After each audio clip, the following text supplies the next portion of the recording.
Hi everyone, ఒకసారి video చూడండి.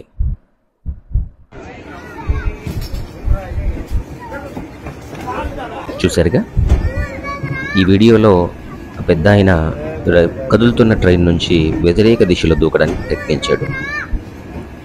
కింద పడిపోయాడు. దీనికి కారణం ఏంటి? ఎవరైనా చెప్పగలుగుతారా? సరే, ఎవరికైతే తెలుసుకోవాలి అనుకుంటున్నారో ఒకసారి వీడియో పూర్తిగా చూడండి. ఇక మొదలెడదామా? కదులుతున్న బస్సు లేదా రైలు నుండి వ్యతిరేక దిశలో అడుగు పెట్టినప్పుడు మనం జడత్వం కారణంగా ముందుకు పడిపోతాం. మొదట్లో వాహనం వలె అదే వేగంతో కదులుతున్న శరీరం పాదాలను నేలకు తాకినప్పుడు జడత్వం కారణంగా ముందుకు కదులుతూనే ఉంటుంది. ఫలితంగా మనం కింద పడిపోతాం. అసలు జడత్వం అంటే ఏంటి?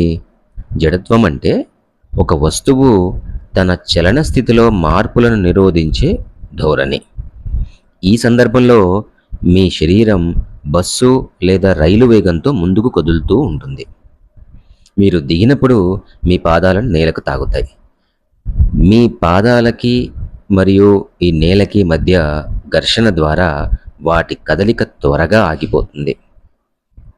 అయితే మీ పై శరీరం కదులుతున్న వాహనం నుండి ముందుకు కదిలే వేగాన్ని కలిగి ఉండటం వల్ల ఈ కదలిక వ్యత్యాసం ఏదైతే ఏర్పడుతుందో దాన్ని మిమ్మల్ని కిందికి పడేలా చేస్తుంది. ఓకే, దీని ఒక్కసారి ఇంగ్లీష్లో చూద్దాం. When we are stepping off a moving bus or a train in the opposite direction, we will fall forward due to inertia. The body initially moving at the same speed as the vehicle continues to move forward due to inertia when the feet touch the ground, resulting in a fall. Inertia is the tendency of an object to resist changes in its state of motion. In this case, your body is moving forward at the same speed as the bus or a train. When you step off, your feet make contact with the ground and their motion is quickly stopped by the friction between your shoes and the ground. However, your upper body still possessing the forward momentum from the moving vehicle continues moving forward. This difference in motion causes you to fall forward. సరే, అసలు జడత్వాన్ని మనం ఒక చిన్న ఎగ్జాంపుల్తో చూద్దాం.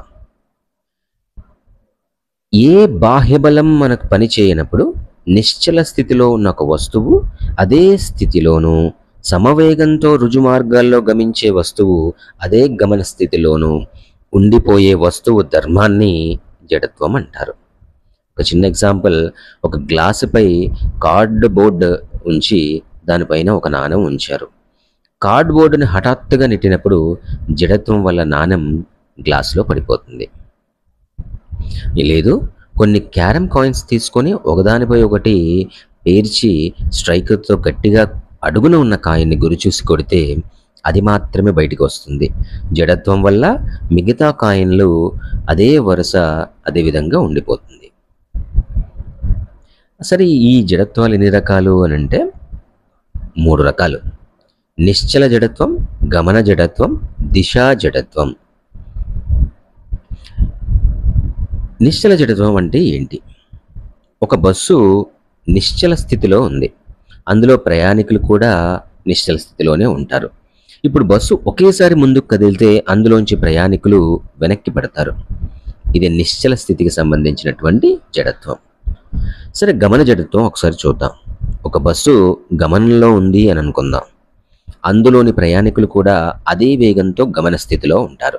ఇప్పుడు bus హఠాత్తుగా ఆపితే ప్రయాణికులు ముందుకు పడతారు. ఇది గమన జడత్వానికి ఒక ఉదాహరణ. అదే దిశా జడత్వం అంటే ఏంటి? ఒక బస్సులో ప్రయాణికులు ప్రయాణిస్తూ ఉన్నారు. అది హఠాత్తుగా వక్ర మార్గంలో కుడివైపుకు తిరిగితే ప్రయాణికులు ఎడం వైపుకు పడిపోతారు. ఇది దిశా జడత్వానికి ఉదాహరణ. ఇప్పుడు ఒక్కసారి వీడియో మళ్ళీ చూసే ప్రయత్నం చేయండి.